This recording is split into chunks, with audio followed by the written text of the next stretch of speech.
First of all, most welcome to all the people who have RSVP'd and those who have come via taxis to attend our first Khuluma for 2018. And our trustee Lundi will explain a little bit more what the Khulumas are intended to do. But so welcome to you, the audience. Welcome to our former trustees and current trustees. Welcome to the panelists, which will be introduced later on. One of our funders also indicated that he will be here. And we want to just up front say thank you to a couple of people who have made this event possible, so that not at the end of the proceedings, when everybody is leaving, you hear who made it possible.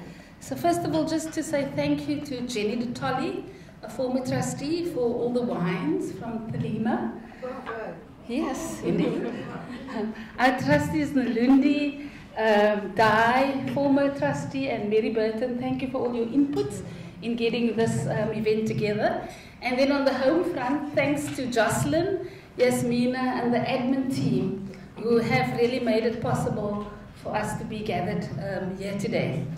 I've been asked and I see Tony Ehrenrecht there in the audience. I just thought today you had retired after so many years. Welcome.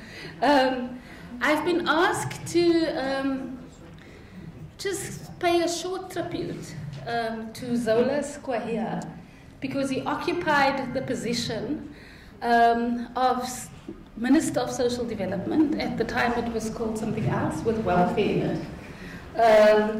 And so I'm going to read a statement that was crafted by our former trustees. The Black Sash acknowledges with respect the fine contribution made by the late lawyer, administrator, cabinet minister and ambassador, the Honourable Zola Squahia, and extend condolences to his family, friends and colleagues.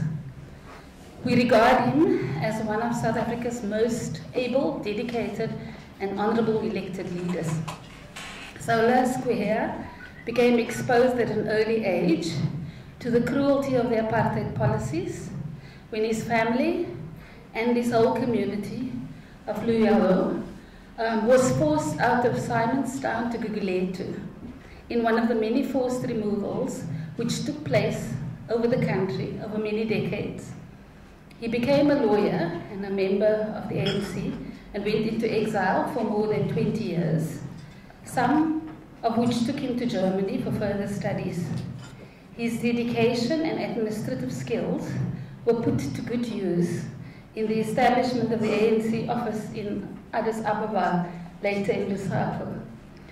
In 1980, at the behest of Awar Tambo, he served on an important committee initially chaired by Jackson Simons to consider the idea of a Bill of Rights and proposals for constitutional guidelines which would eventually become policy of the ANC and contribute to the final drafting of South Africa's constitution.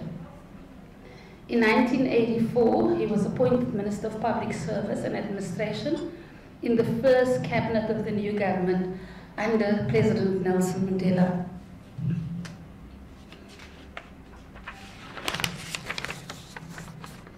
After 1999, incoming President Thabo Mbeki appointed Dr. Squahia as Minister for Welfare and Population Development to take over from Minister Geraldine Fraser-Moleketi, who moved across to Public Services and Administration. The number of cabinet ministers increased to 27, demonstrating once again the difficulty of effecting major cutbacks in administrative cost. It was during the 10 years from 1999, when he became responsible for welfare and population development, that the Black Sash came to know Minister Squahia more closely.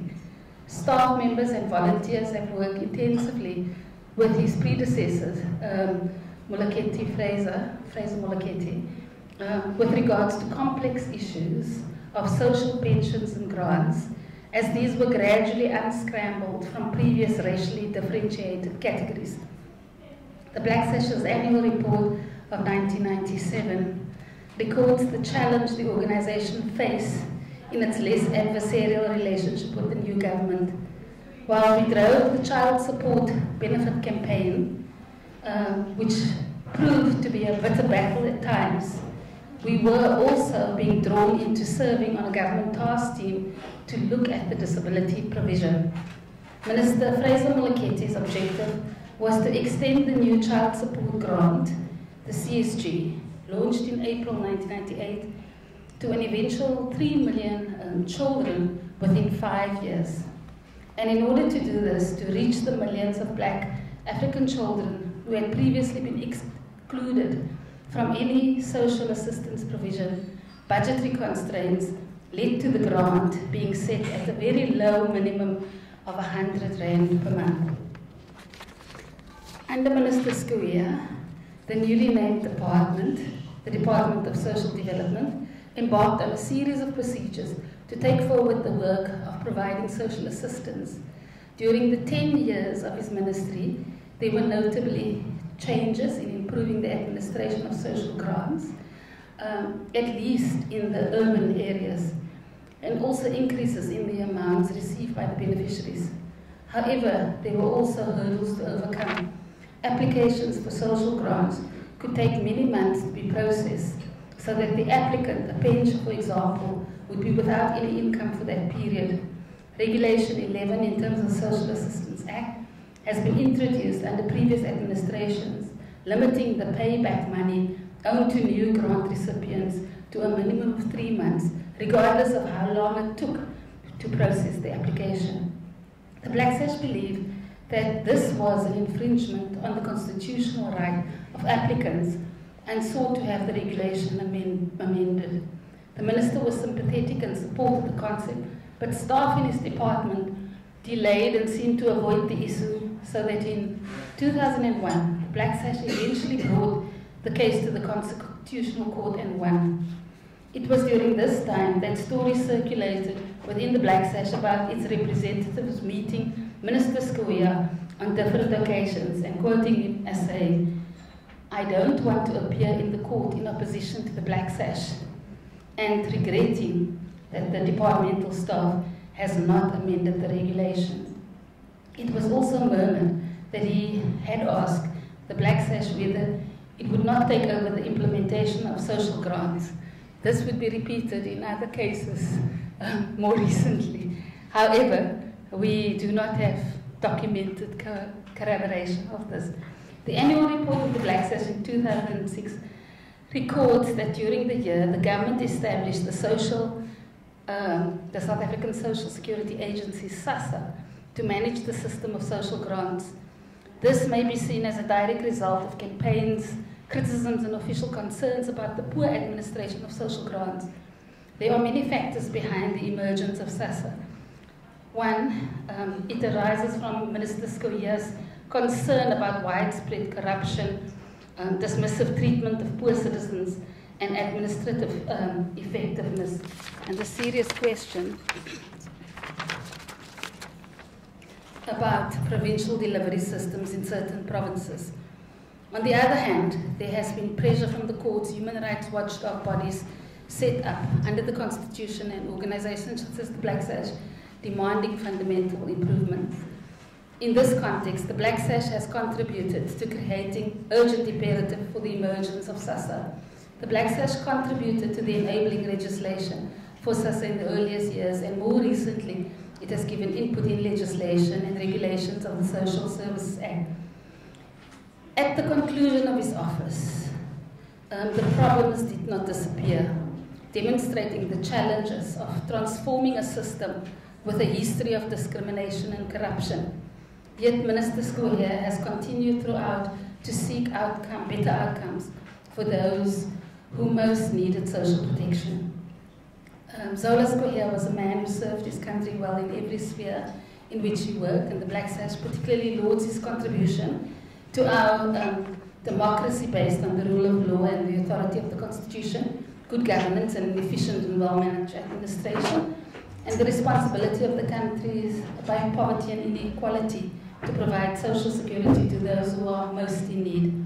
His integrity, devotion to duty, and his commitment to improve the lives of the poorest and most unprotected citizens has earned him our gratitude and respect.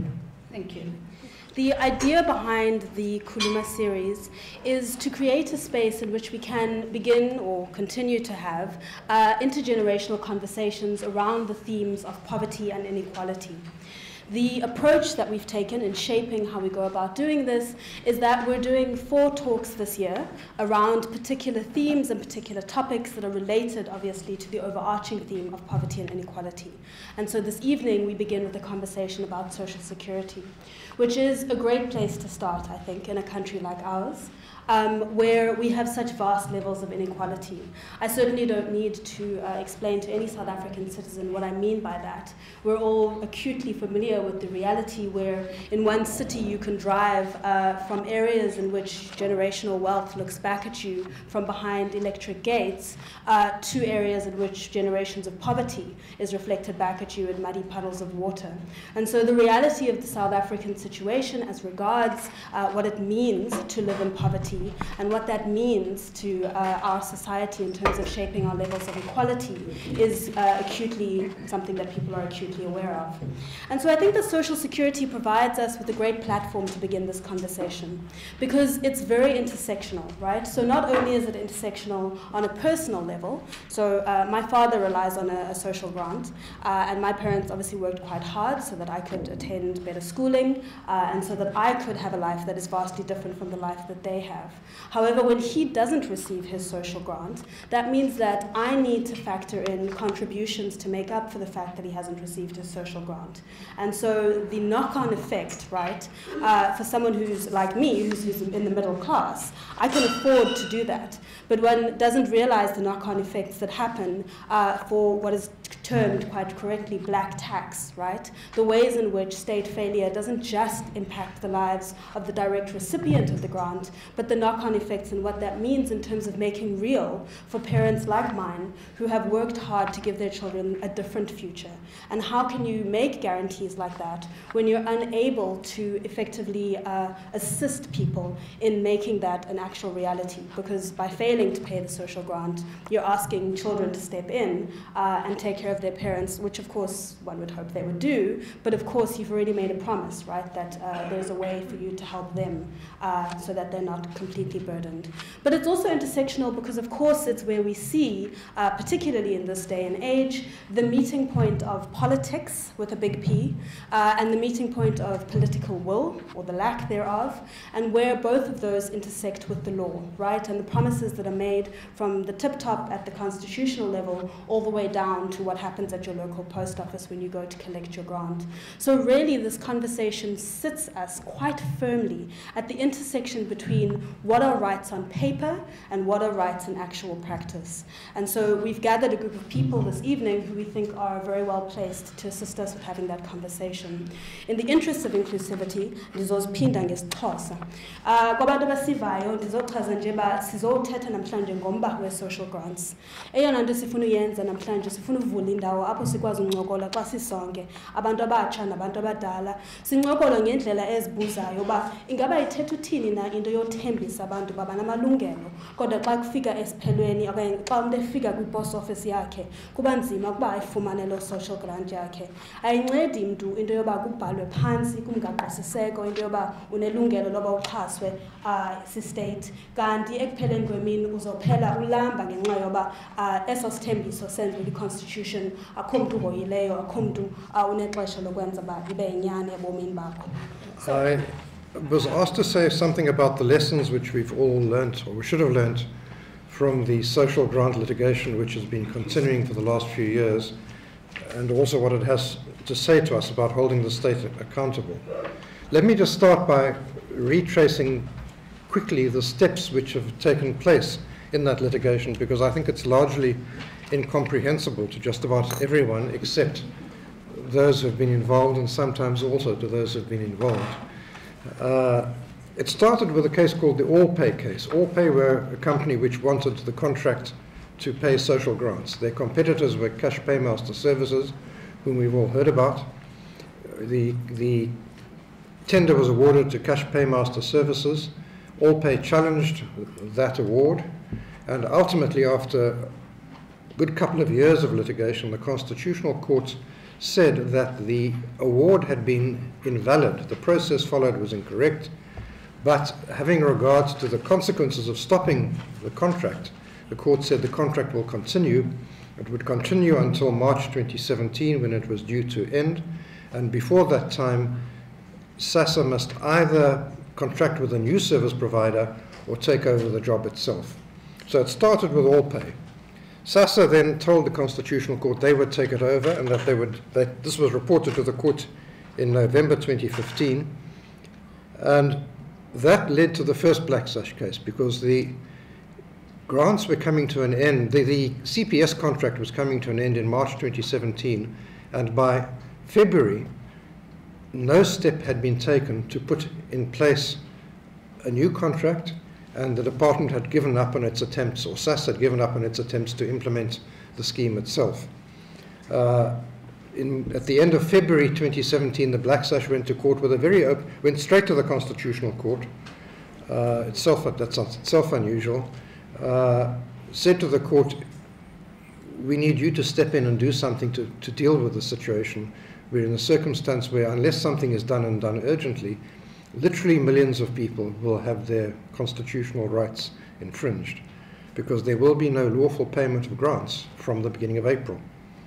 The Constitutional Court made an extraordinary order. It said that it ordered CPS to continue paying the grants for another year, and it said it must do so on the existing terms and conditions. In effect, it made a contract for the parties, and I'll come back to that in a moment. But it went, I think, much further than any of us had anticipated it might. But it quite rightly said, well, if CPS don't pay, who's going to pay? Therefore, we've got to see that our job is to see that constitutional rights are not infringed, and if that means ordering a further extension of the contract for a year, that's what we'll do. So they did that. The court was clearly very annoyed at what had happened. It had been placed under the barrel of a gun, really, because the case was heard early March. The grants would come to an end in a few weeks, and unless the court did something, people wouldn't get their grants. And the court was dissatisfied with the conduct of the minister, and it ordered her to make an affidavit to explain what she had done to prevent the situation and why she shouldn't be held liable for the costs of that litigation. That case, that part of the Allpay case, or the Black Sash case really, is still continuing. There was a week-long trial at which the minister had to explain what she'd done and had to be cross-examined. The judge has made a report to the Constitutional Court. None of us have seen it yet, and the Constitutional Court will in due course decide whether the minister should pay for that litigation, for the Black Sash litigation. Meanwhile, time moved on. And last year, SASSA did it again. They were now under an obligation to take over the grants by March of this year. Again, they dragged their feet. Again, they made a mess of it. And again, they didn't apply to court to try to rectify the situation. Finally, they did so in February this year, and that was what you can call the SASSA application. SASSA said to the court, please extend the contract for another 6 months. The court was very annoyed. It was again held to ransom, as it were. It could do nothing but extend the contract, and it has now made it so. It ordered the contract extended for another 6 months, and it has said to the minister, now on this one we want to know why you shouldn't be ordered to pay the costs.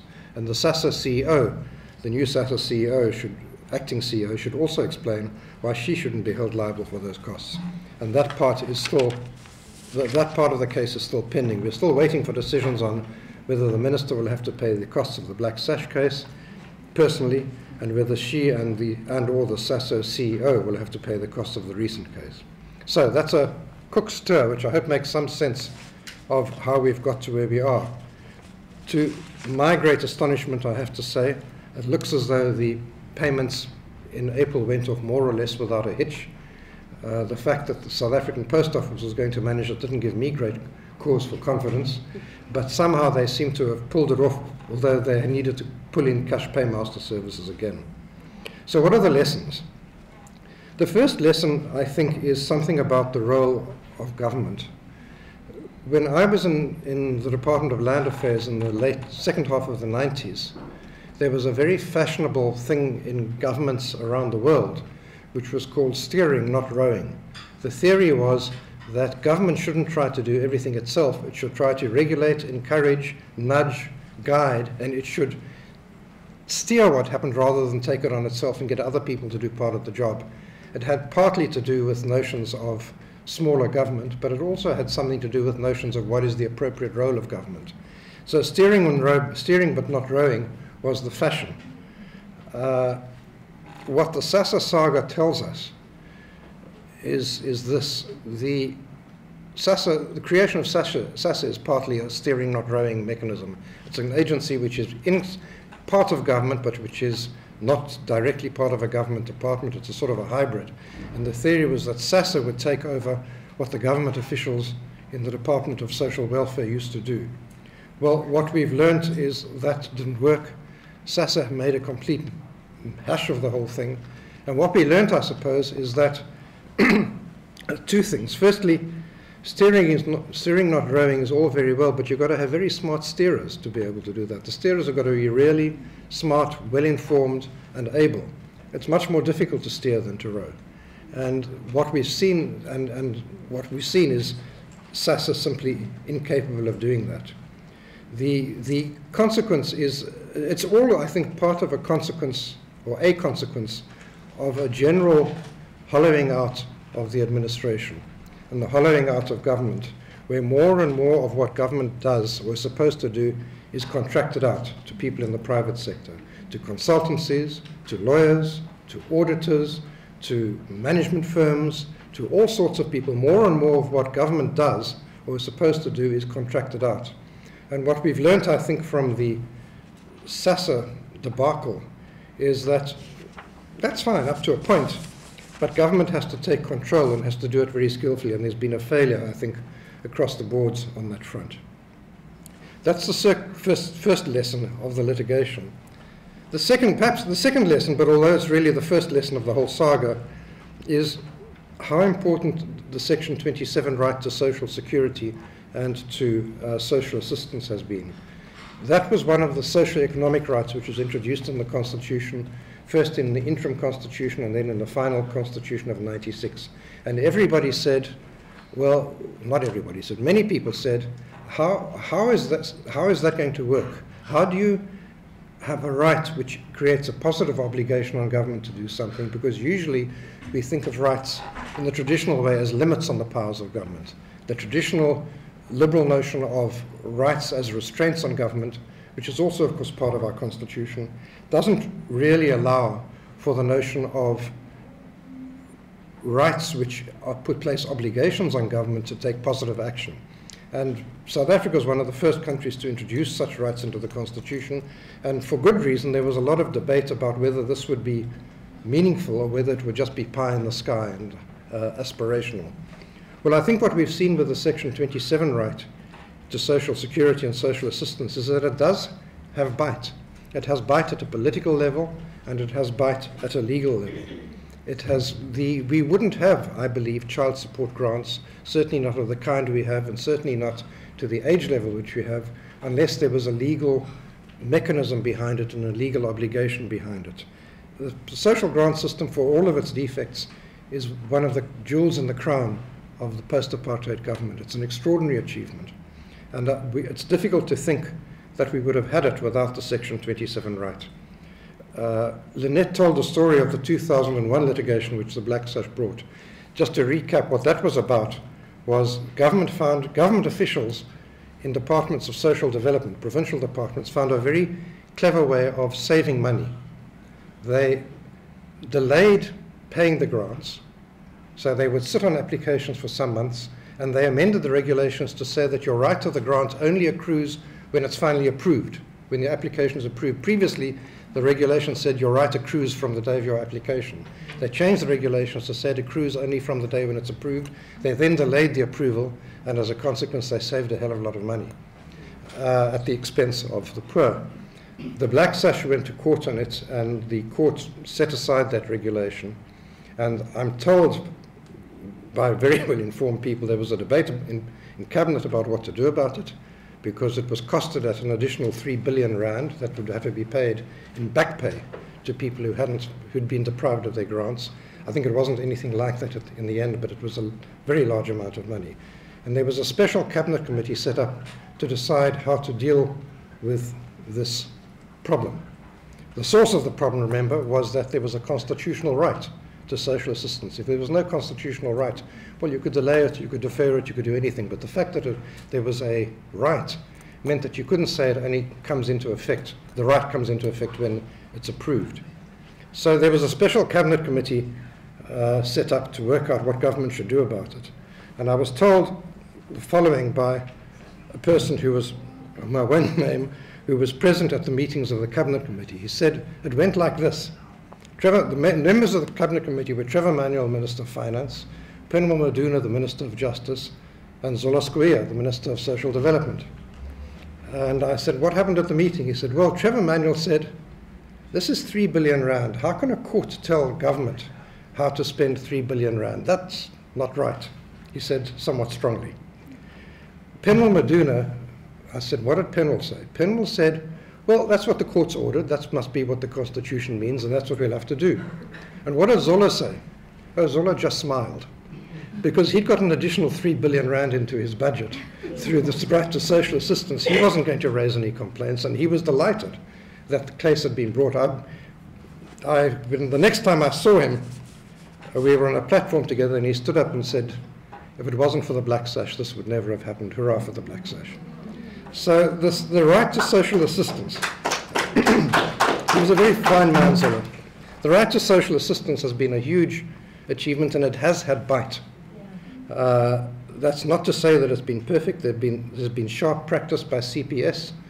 There's been sharp practice by Grindrod Bank. There's been sharp practice in the making of deductions, and government has seemed powerless to deal with it.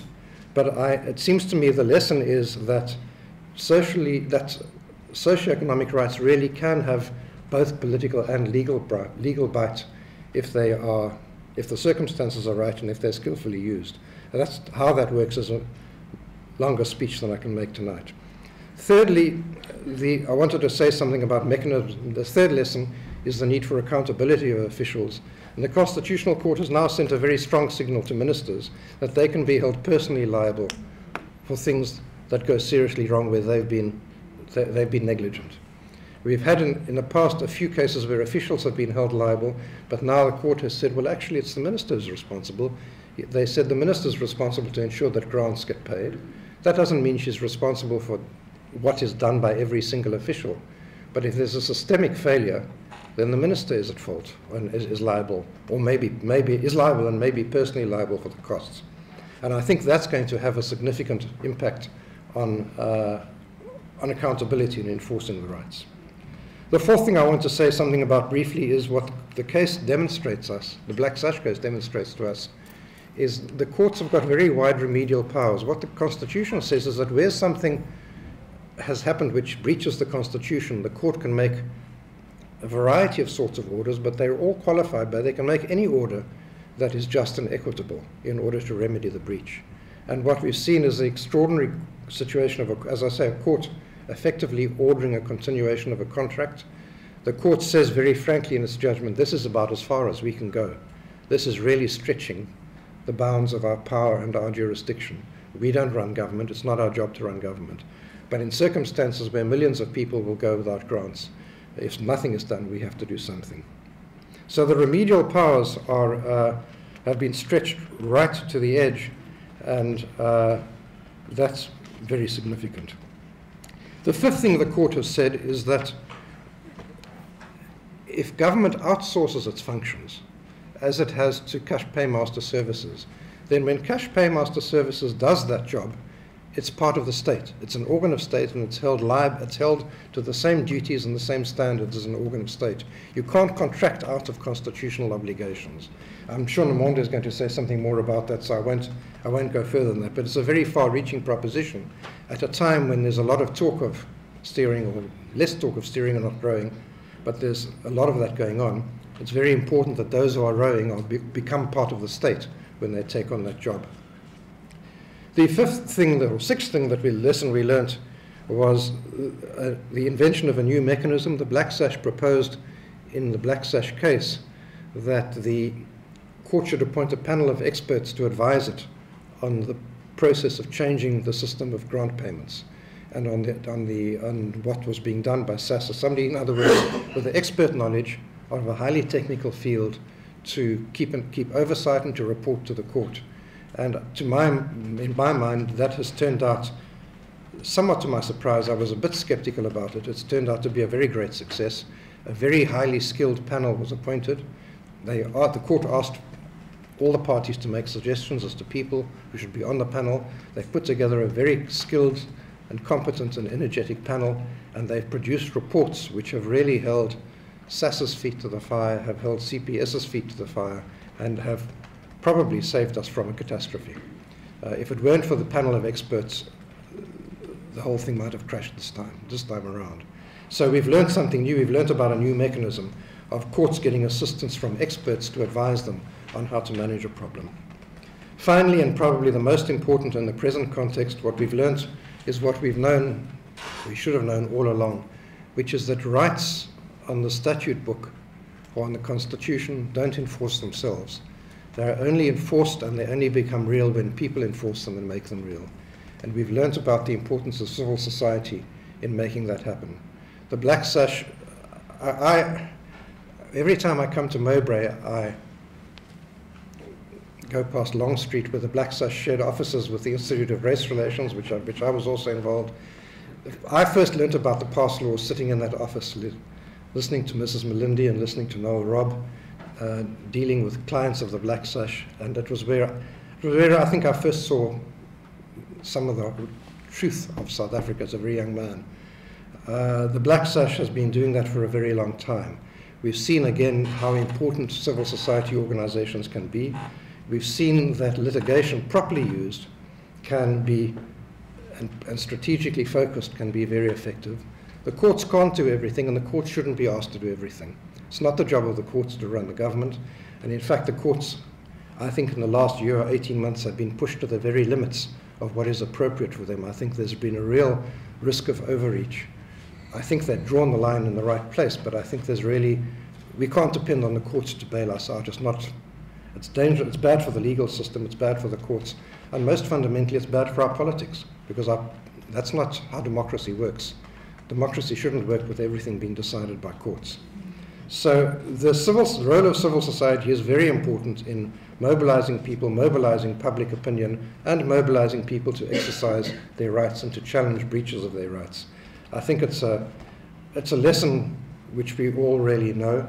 It's one of the ways in which apartheid was brought down after all. It's part of the really positive legacy of apartheid is the very powerful civil society we still have in South Africa. We forget how lucky we are.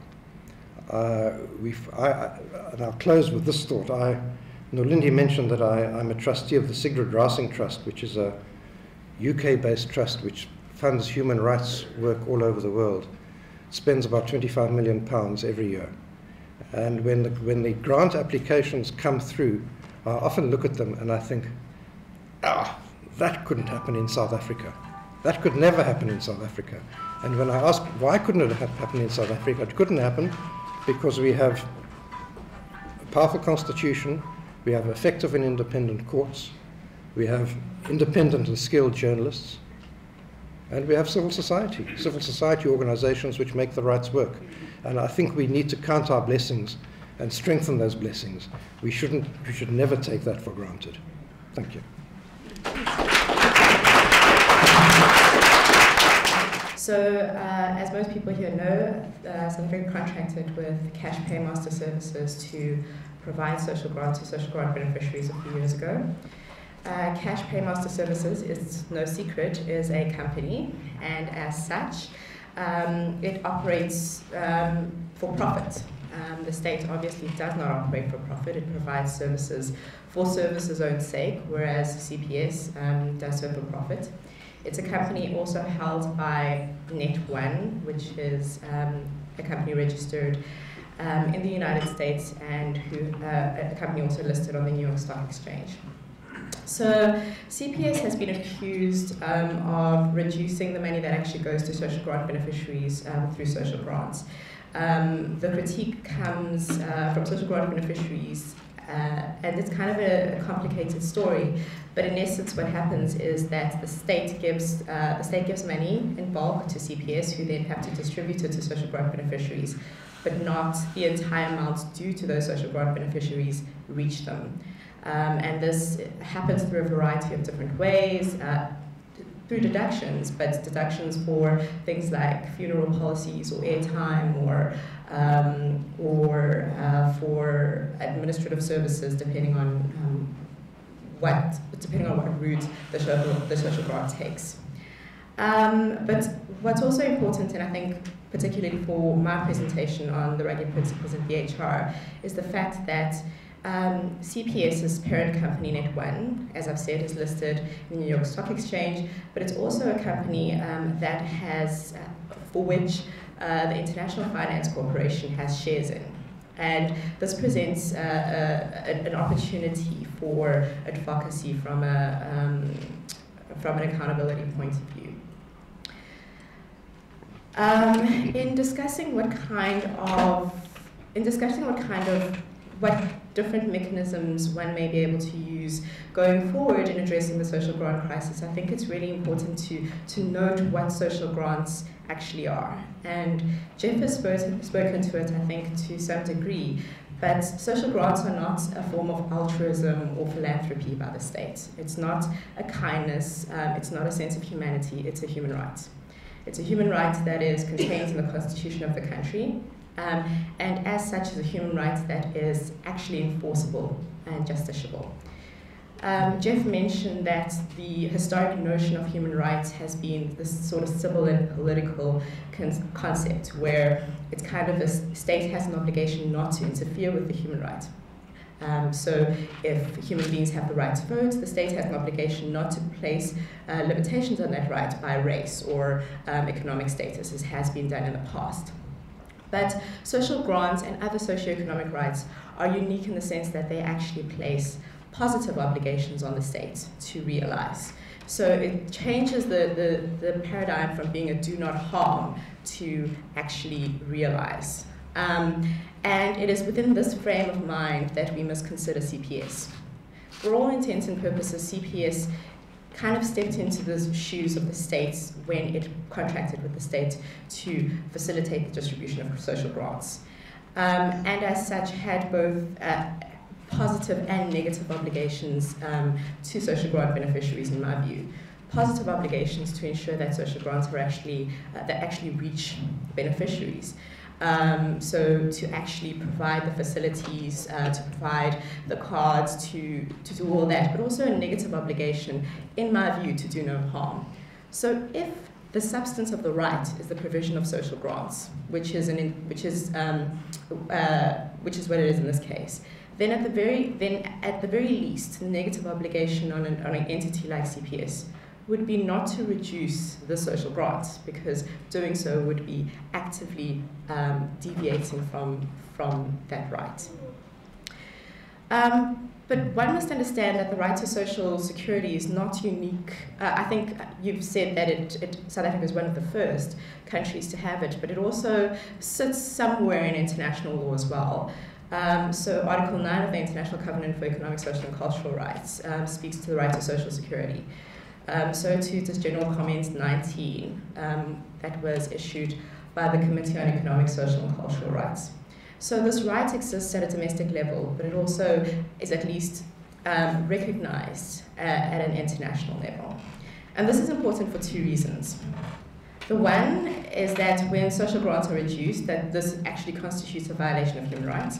And the second, to which Jeff has so amazingly spoken to, is that it is, as a result of that, enforceable. And that people who are empowered with that right may use various forms, various mechanisms to realize that. Traditional forms, which Black Sash has done remarkably well here in South Africa, but also non-judicial mechanisms, which is kind of what I'd like to speak to now. And particularly non-judicial mechanisms within the international human rights space, which I think is kind of a gap that we've faced in South Africa, because we're so privileged to have a constitution that's so expansive and so explicit. We're also really privileged to have a court system, as Jeff has said, that is so willing to enforce the rights of people and the most impoverished in our society. We've rarely had to look to other fora for enforcement of those rights. But there are, things that we can do to elevate the recognition of human rights violations internationally. So the one thing we can do, and I think Black Sash has attempted to do it to some degree, is relates to the shareholding of Net1.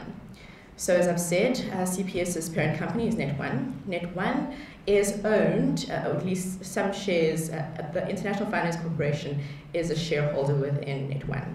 International Finance Corporation is actually a part of the World Bank. It's the private lending arm of the World Bank. And the World Bank is, a bank in which South Africa is actually a shareholder. So there's this interesting link that kind of happens in that.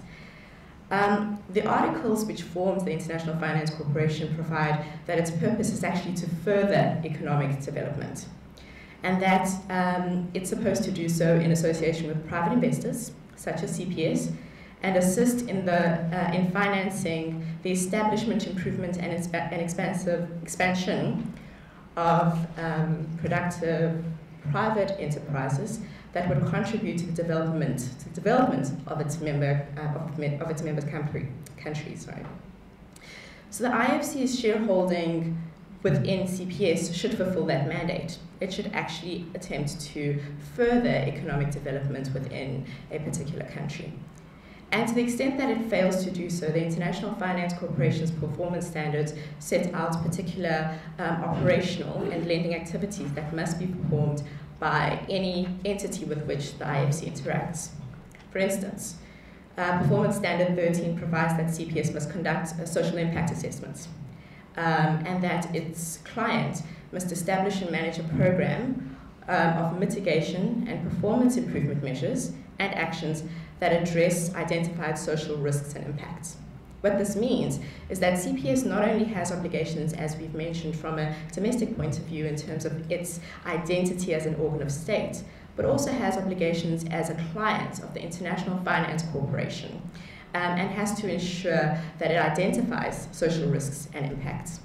At a simplistic level, where CPS fails to comply with the performance standards by failing to assess how their profit model would impact on communities, and fails to see and prevent that harm, affected persons, such as social grant beneficiaries, may lodge a complaint with a grievance mechanism, and that particular mechanism is the Compliance Advisor Ombudsman. And this mechanism has its faults. It doesn't make any binding recommendations, but it does have the power to investigate, report, and to conciliate. So these particular activities present a powerful means for social grant beneficiaries to ensure better realization of their human right to social security, when coupled with things like media advocacy and coalition building. And for a profit-driven company or a profit-driven entity like CPS, surely the best way, perhaps the most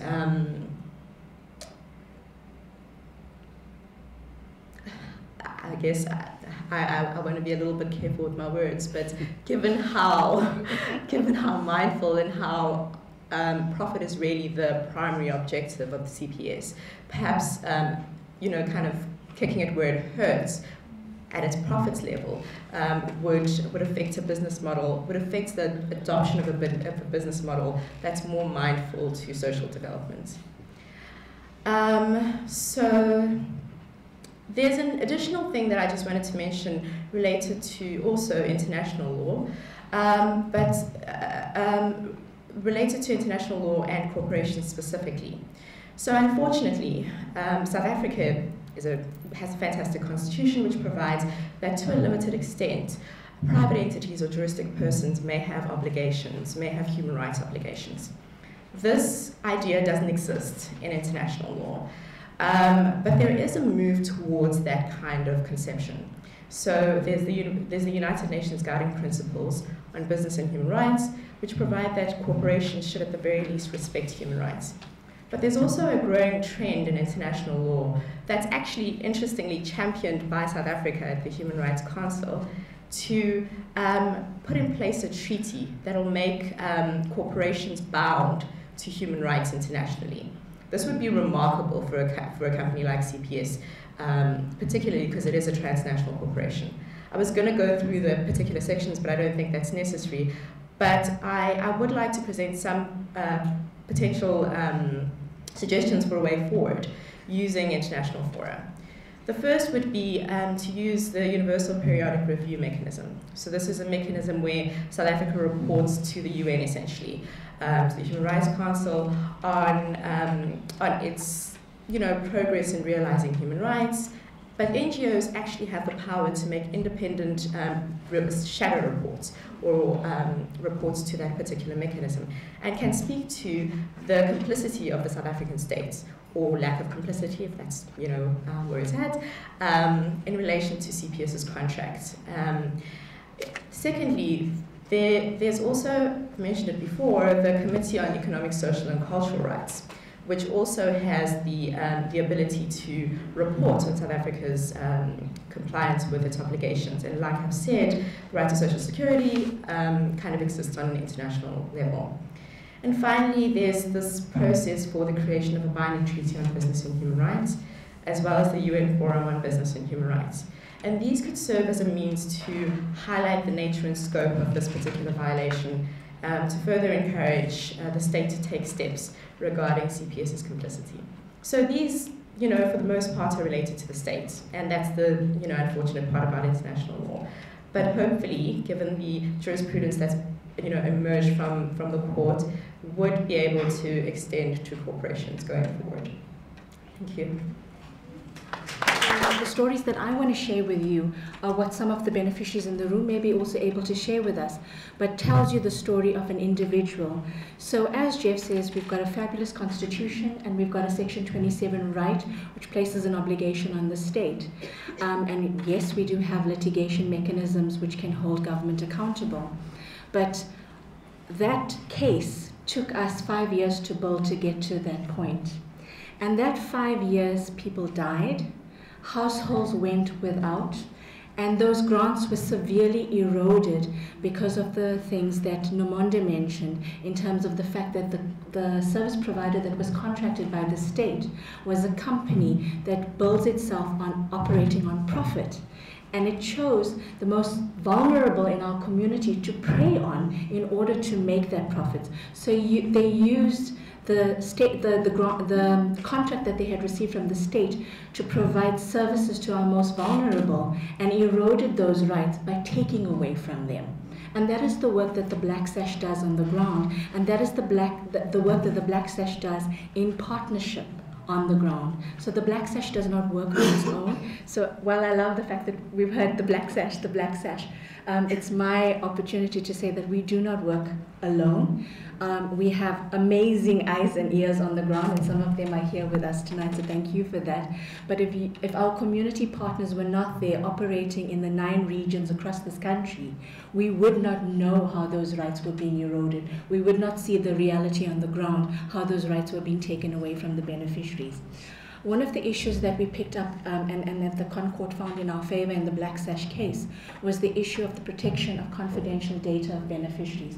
That has been one of the most severely eroded rights of our beneficiaries, where beneficiaries' confidential data was being used by CPS with their subsidiaries to take away from the grants that beneficiaries were getting. And Nomonde mentioned it, it was in the form of airtime, it was in the form of electricity, water, etc.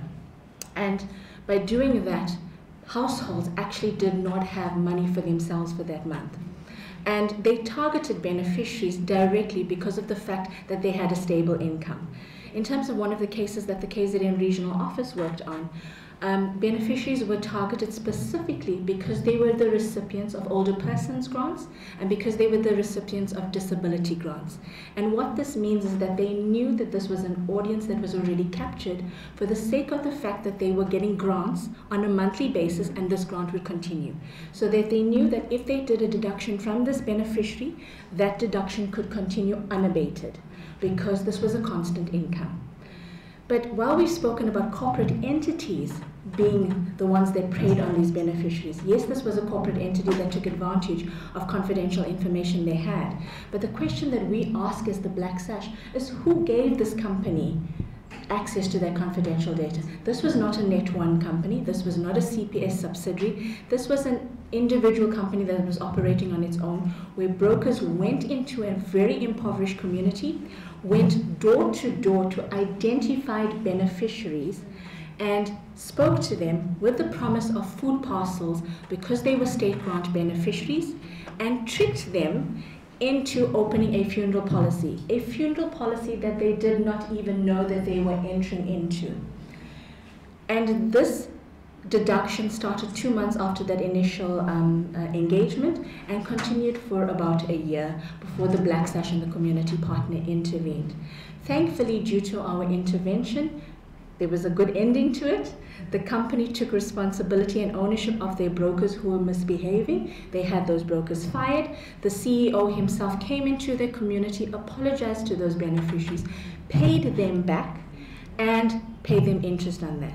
However, that is one success story amongst the many that is not a success, which takes me to the issue of recourse. Nolandi mentioned that I would be speaking about recourse. When we noted that these deductions were happening as early as 2012, 2013, the Black Sash and the LRC and others started advocating for the fact that there should be some kind of recourse mechanism which beneficiaries had access to. And thankfully, Minister Batabili Dlamini did set up a ministerial task team, which the Black Sash and other civil society partners were a part of, which was looking at the issue of recourse for these beneficiaries. One of the challenges, though, with this system, which unfortunately is very ineffective and inefficient, was the fact that it is not a recourse system which is owned and managed by SASSA. CPS is still the adjudicator of these deductions or these unauthorized deductions that beneficiaries complain about. And unfortunately, that is the reason why it takes such a long time for these matters to be investigated. It takes such a long time for the matters to be dealt with. And I would love for anybody who has had a refund to please tell us that story, because it is something we are still looking for. The serious challenge is that even though the minister herself in 2 open platforms said that beneficiaries were entitled to refunds with interest, we still have yet to see that being put into place in practice. And the challenge is that the burden of recourse is placed on the beneficiary. The beneficiary has to call the call center. The beneficiary has to go to the SASSA local office to lodge the complaint. The beneficiary has to constantly follow up as to whether this matter has been investigated or not. Many beneficiaries become apathetic because of this, because of the fact that it places the burden on them to challenge that their money is being stolen from them, and the system doesn't allow them to actually be supported through the process. Thankfully, as Jeff said, one of the amazing mechanisms that has come about is the panel of experts, and due to the second case, the CPS extension case, a recourse forum has recently been formed.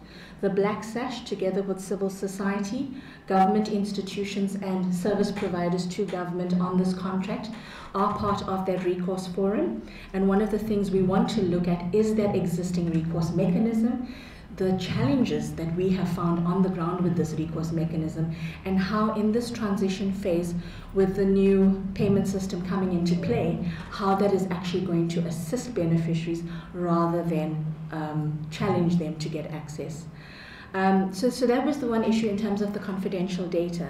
The other thing that has been coming up over the last few months, as many of you may have heard, as many of you may have seen in the media, is because of the fact that SASSA has not been vocal about what this new payment system was going to be, who were going to be the participants, and specifically the role of the post office.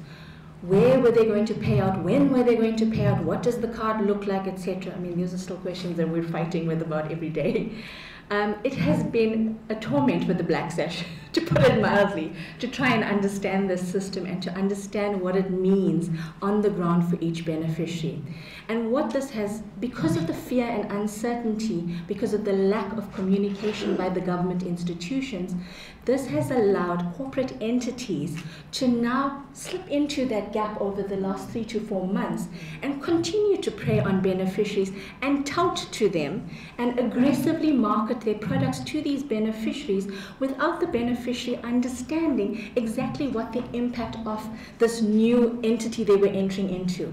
One of the service providers, he who shall not be named, or they who shall not be named, which is our constant battle over the last couple of years, has actually said to beneficiaries, this is your new SASSA card, your old SASSA card is expired, look, it's the same card, you can see the same branding. And beneficiaries who are dependent on their grant have fallen for this and have now signed over to that. There's been aggressive marketing since January because of the fact that SASSA has been pushing the move for beneficiaries to move to commercial banks.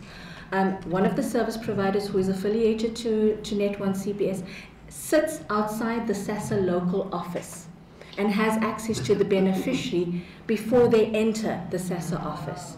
We have seen this at many sites across eThekwini, and I'm sure our colleagues across the country will share their same experiences as well about how aggressively this particular service provider has ensured that they trap the beneficiary into taking their card so that they ensure that they have continued access to that social grant for the purposes of deduction. The other thing that has become a challenge is when the state institution themselves, as Jeff says, if that state institution itself fails in protecting the beneficiaries that it sets out to protect.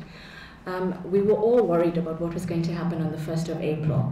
And one of the big surprises that we got just a few days before the 1st of April was the fact that due to the CPS SASSA contract coming to an end in terms of the overall contract, beneficiaries would now be liable for a 10 Rand fee on their bank charges, and then there would be subsequent withdrawal fees every time they withdrew their grant, because Grindrod Bank was now holding SASSA accountable for the fee that they were not able to get from CPS. We found this out days before the grants could be paid. Beneficiaries are still coming to us to lodge complaints about the impact on this deduction from their grants. And this is a deduction which is over and above any other unauthorized deductions that they may be having. So the reality on the ground for a beneficiary, while we talk about all these amazing rights, is really difficult. And when you have a recourse mechanism that is expensive, inefficient, challenging, not clear, it even fosters more fear and security. And beneficiaries are still living in constant fear as to whether they are going to get paid on a month-to-month basis, because they themselves don't trust the post office.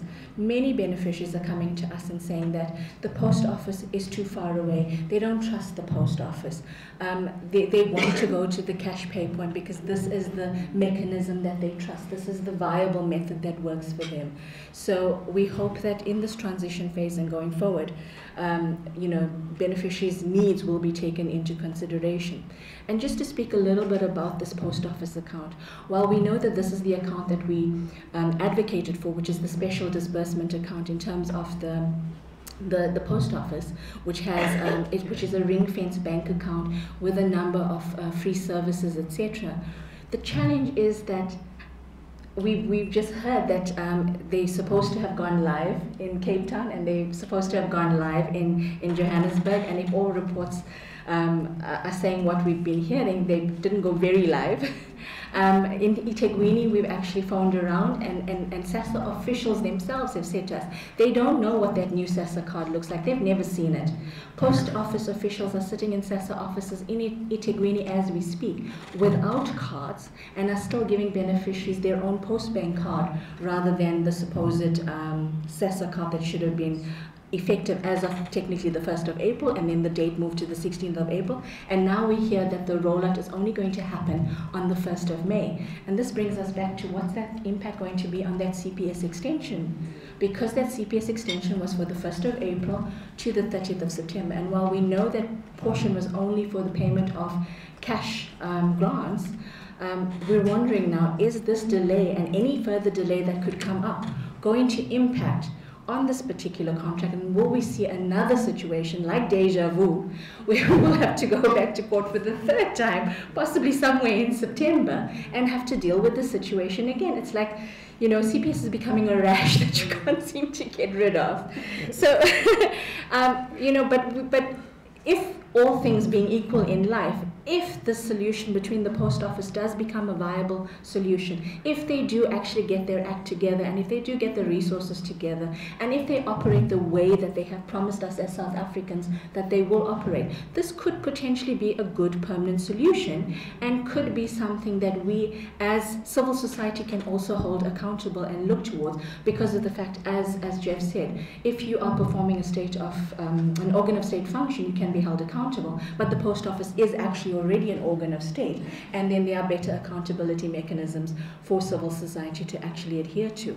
So just to, in closing, to say that the Black Sash with our partners are obviously actively monitoring the transition phase, and we definitely will make sure that we watch it as closely as possible, and we try to understand it as closely as possible, and make sure that we try and disseminate the information out to everybody that we have contact with as much as possible as well. Thank you.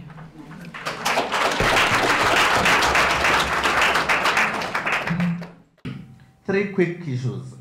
For example, now I think we need to be thinking ahead in terms of how we deal with this problem that keeps on mutating about the scavenging on the people who are getting the grants. Because early on, during Square's time, we knew about loan sharks who were physically going to pension pay points to recruit people and make them to sign for things that they were meant to not sign on. And so when the regulations were adopted to deal with that, to say a pension pay point is physically protected, you cannot be allowed to be within the parameter and all that. So now with what we are talking about in terms of how it manifests itself, for example, the brokers going into beneficiaries' homes to get the information, it suggests that with the advancement of technology, there are going to be other forms to try and attract people. So we need to be looking at the regulations that tighten up the environment to deal with situations such as that. And secondly, also to say it is also quite peculiar that political parties have not been vocal on the advocacy of correcting this, because Parliament is the one that passes the budget, and they're supposed to follow through as to whether beneficiaries are getting this. But we see that political parties have not been vocal. It's still civil society, and yet during election time, we see the misuse of food parcels, the social relief on distress and other things. So we need to be finding ways to attract the voices in Parliament into the space so that they can be able also to latch on and hold the executive and everyone else accountable. And I think lastly, with what has been mentioned by President Ramaphosa in the State of the Nation address about the social summit, in addition to all sorts of other summits that will be coming up, perhaps this is the space for civil society to say what is it that we can bring into that summit that will kind of act as an advocacy to rope in other people into a commitment that will take us into a path that takes us from this dilemma that we are in. But as I say, in terms of mobilizing solidarity and bringing people who are silent at this stage. Thanks. Umbuzo wam endinawo ukuthi ingaba usasa akanakwazi na ukuzibhatalela i-beneficiaries zakhe directly, ingabikho lo muntu kulapha phakathi as CPS or any other company, because siza kuba nazo i-challenges kwakhona even if i-post office ikhona, as ba usise besetshila ukuthi zibe khona into ezithi zifar away zikude, i-service yazo even now ayo service eqolisayo ye-post office. So my question is, USASA cannot pay the beneficiaries directly without a middle company, okay? Okunye endizawucela ne ukuthi kwindawo okanye kwindawo ezinamagosa anceda abantu uku-applya i-grants ukuthi benze izicelo zabo, siyacela ukuthi nibe ne-ambassadors ezakuthi zibe khona phayana kula masebe ukuze abantu bacaciselwe, because we've got senior citizens and people xa bencedwayo besenzelwa ii-grants phaya bayashashalazwa, they don't get much information ukuthi kwenzeka ntoni, abaxelelwa ukuthi amakhadi abo leliphi elikhadi liphelelwa nini, basoloko berashile all the time, running awarenesses kwi-community at large, at least nazo ukuthi abantu babe aware ukuthi bangancedakala njani, bangenza njani idibene social grants, because zininzi challenges ezikhoyo egroundini ezichaphazela abantu abathini abaxhamlayo. Okokugqibela emakhaya ininzi ngxa kakhulu emakhaya when it comes into the social grants, abantu abayifumani i-information, abantu abakhubazekileyo ngabona abantu bangamaxhoba kakhulu, abantu abadala ngabona abantu bangamaxhoba kakhulu. Please, Black Sash and the state, engage the state as much as you can so that you can provide ambassadors, we can run awarenesses, do talk shows, provide information with at least 3 languages so that abantu baza understand, must have newsletters, papers, everything all over so that abantu they can understand very well. Kwezindawo zinamagosa akasasa must have information table somewhere so that abantu they can grab an information bayazi ukuthi mabenze njani mancedakale njani. Enkosi. My question is related to the point that I think Nomonde was saying about the company that's been contracted, and I'd like to know if Black Sash has taken this up as an issue in and of itself, because I think that as a principle is already violating rights. Precisely when we talk about positive and negative measures that the state needs is obligated to in respect of rights, then why they ever are entrusting a profit-making institution to provide that service, for me is a question. And I think that is something that needs to be looked into. Also, so that as we look ahead, we don't know, as you say, how the current situation is going to play out, but that it can actually inform creating an efficient system for grants, because the amount of money that people is receiving is actually an embarrassment to our state. And so we should be in a discussion today about how do we increase that amount, not about how are people just accessing the grant. And so on that level, it's terrible that the discussion and the big national debate is about access, and everybody is terrified that grants won't be paid this month, and then comes the next month and people are holding their breath. That should not be our conversation at all. So I think that, I'd like to know if you've looked at that and how we address that as a systemic issue moving forward. Thanks. In order for them to pay grants directly, they would need to have a banking license and then operate as a bank. And that's not feasible in terms of state institutions, because they already operate a treasury account. And those of you that are not aware, they are directly paying grants right now. So they are transferring the money directly into the SASSA Grindrod Bank account itself through their PMG account. I can't remember what that PMG means, but they're doing it. And they've also tested it as of February and March by paying the commercial bank beneficiaries directly. So beneficiaries that have transferred their grants to their Nedbank, Itala Bank, Capitec, etc., SASSA have been paying them directly. So if it's an EFT issue, I think that's where they're comfortable through their existing bank account, through Treasury. The issue is going to become when it's the pay points and the physical cash, etc. That's where I think they would have to operate a banking license through, which is not possibly a feasible extension of their responsibilities in terms of the way we've understood it thus far. We completely agree with the issue about the ambassadors. Technically, that is SASSA's role. Technically, SASSA should have been one of the speakers here today with Post Office in tow to exactly explain to us what is happening. SASSA has a customer care desk at all of their local offices.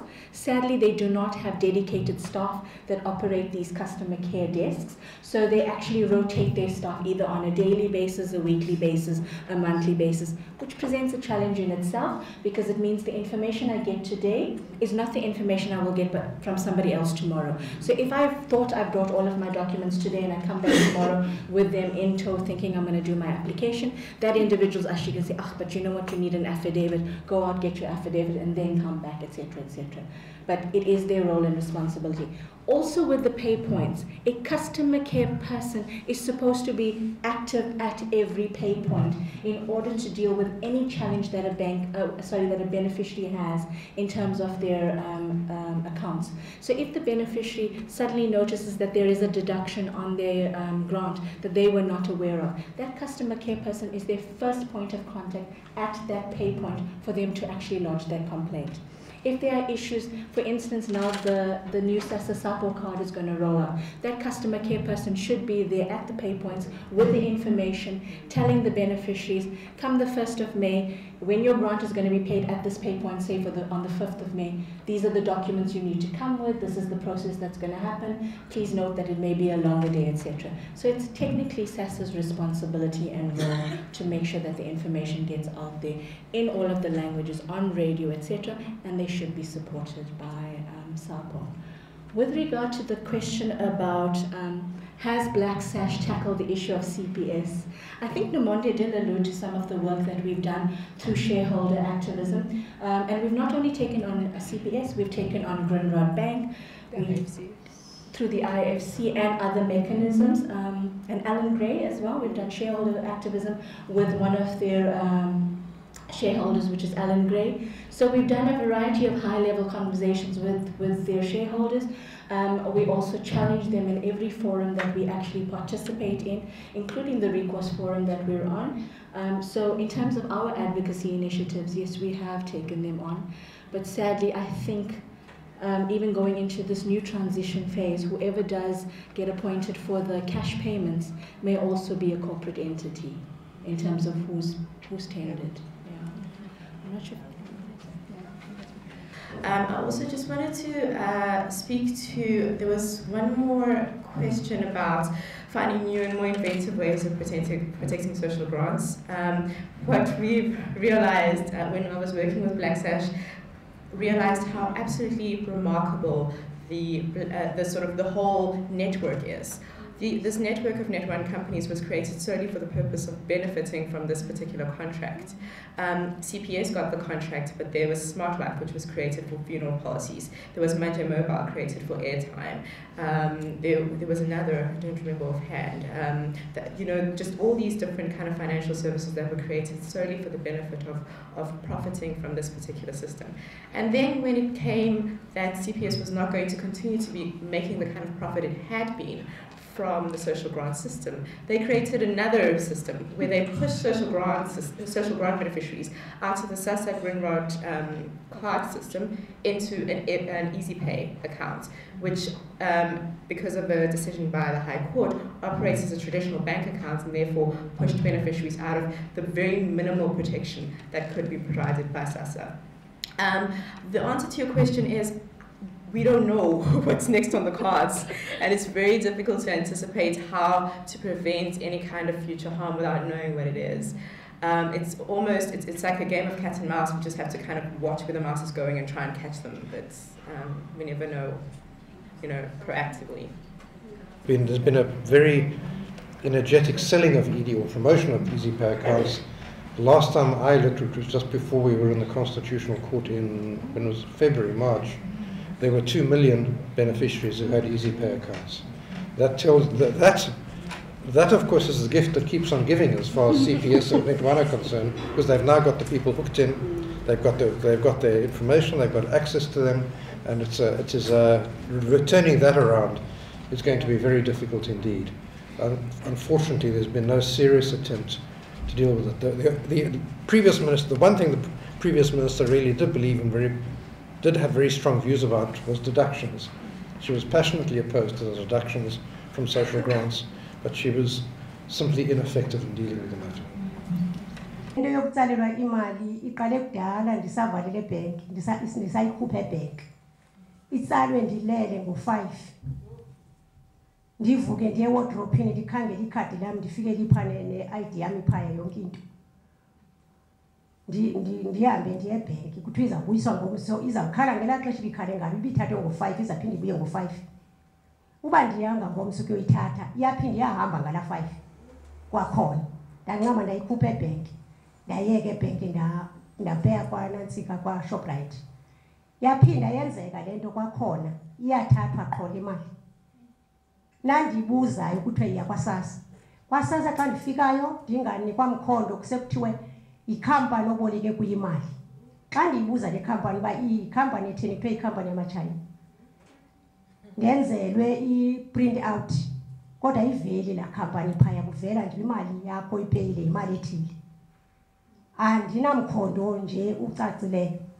Ndiyavuya ngomhlaba okanye sawufumana indlela phambili ngoba siyasokola. Silala singatyanga kuba kaloku sisebenza le mali. Enkosi. Bathi uzothatha itshintshi. Ndathi hayi andizange uthatha tshintshi ndizokubhenka. Kwinyanga elandelayo andayifumana tu, zalandelelana zayi-4 ndingayifumani. Yaba nguMarch, April, May, June ndingayifumani. July, August, September, October ndayifumana. November, December andayifumana. NgoJanuary ndafumana i-R40. Kwafika intombazana esebenza kwaSASSA waseBelvin. Yathi mama ndicela ukhe uye kwaSASSA eBelvin. Nyhani ndaya phaa kwaSASSA eBelvin. Bathi sizawutshintsha le pin yakho. Bayitshintsha. Babehleli bonke abantu baseBelvin bethetha nalaa manager yakwa-CPS. Yathi laa manager kwa-CPS makajonge iintombi zakhe inoba ikhutshwa ziintombi zakhe. Bathi laa mantombazana imali ke yakwaSASSA siyayazi ingena 20 to 1 kodwa 10 to 1 imali yalo mama seyikhutshiwe. Buza ke bona ke ikhutshwa ngabani ixesha. Wathi ikhutshwa 10 to 1. Yathi laa ntombazana uyabona apha uthi ikhutshwa khona eGugulethu Mall kuyavalwa phaa eGugulethu Mall. Angena phi laa mantombazana alo mama. Ndathi ke mna umntu oyazi iphini yam usasibhedlele ngawo lo mzuzu ndithethayo akekho endlini. Ndayihambela ke isenzeka loo nto kungekho lutshintsho. Ndade ndafumana into yoba ukhona ubhuti ophaya eKhwezi makhe ndiye kuye wandilungiselela wathi mandokwenza i-affidavit. Wathetha ngoBlack Sash lo. Yakhe yengqam ke ngoku ndenza i-affidavit. Yayeka ke ngoku ayatsalwa. Kuthe kule nyanga yaphinda yatsala. Xa ndifowunayo kuthiwa hayi unelongu. Ndithi ithini i-address yale longu? Ayikho i-address. And to me, in the spirit of the right to know, I think everybody should know, and it's not something that we should protect. Thank you. And at least what I see CPS has done is taken a lot of information and invaded the right to privacy as well, by using this information for personal gain. And I suppose my question is more, how do you have a remedial action specifically against CPS? Is there some way that you can maybe use the Prevention of Personal Information Act or something along those lines that you can actually directly get claims from the corporate entity? We do other things besides Lex's story, but my experience in life, for my age as well, since assisting the members of the community, 2015, I have this writing I'm doing. You see, when you want to write an empire and you tell yourself, I'll report the right time, the right place, because of all the situations outside here, not being called a spy or being a problem to the person itself. I have a concern, and today I want to ask about this concern. There are three people exactly within my community area that having the people's cards with him. And what he's doing, it's not good, and he's still with this card at this point in time. Now those people became a problem even for me, because when I'm saying it being a problem, my door is always open for monies, for what I have, what I haven't got. But God has always been good as a believer and as a community member. I've always had something for them. But keeping their story confidential, I didn't realize that this man is keeping these cards. And I said to God, the right time, the right place, I'll meet what I have to do. And today I commit myself. if I can get the right way of you guys in here to tell me what I have to do, I'll do that. I don't mind to be in the van, to be pointed out, because I have my facts straight. I'll always be writing down as I'm studying down, repeating my matric as an old 55 woman, doing that, the writing up of everyone that's coming to me, whatever I see of him when he disappears in the night, when he go and draw that money, what he does with the old, even old people, just give their chains back and keep the cards. To me, people, I'm not here to spy that man, but it's unfair and it's ungodly. And secondly, he's younger than me. He even became not to work or help himself, but living off those people's money. And you see how they suffer. There's a woman with 5 kids. There's a woman with 3 kids. There's an old lady that never had nothing. And all the others I don't want to mention. They are so frustrated at times, you know. But because I know all these things, I just said to myself, the right time, God. The right. And tonight, I think I need only that answers of you guys. Which way to go? What should I do to attack this thing? Thank you. The fact that the minister delayed and delayed and delayed sorting out who was going to take over the payments, I wonder, was there a backhander involved there? Was there some benefit for her? Beneficiaries coming to Black Sash and complaining about deductions from their cards and not really understanding exactly how it's taking place. So now we understand how it takes place, but we don't have proof, which is the I guess the additional problem. Because if you were to attempt to remediate this kind of violation, I think it's a violation. You'd have to have proof that it's actually happening and that it's happening in a way that contravenes law, and that's, I think, something that we're still struggling with. The best solution I can think of right now is to pull social grant beneficiaries entirely out of it's called a universal electronic payment system that Net1 has created. So to pull social grant beneficiaries entirely out of that system, to give them entirely new bank account numbers, entirely new bank cards, so that even with access to a beneficiary's ID number, one can't access the account, or at least the sibling companies within the Net1 structure can't access the monies in that account. One of the latest things we've heard in eThekwini as well is that they are now telling beneficiaries that your bank card expires, but this green card does not expire.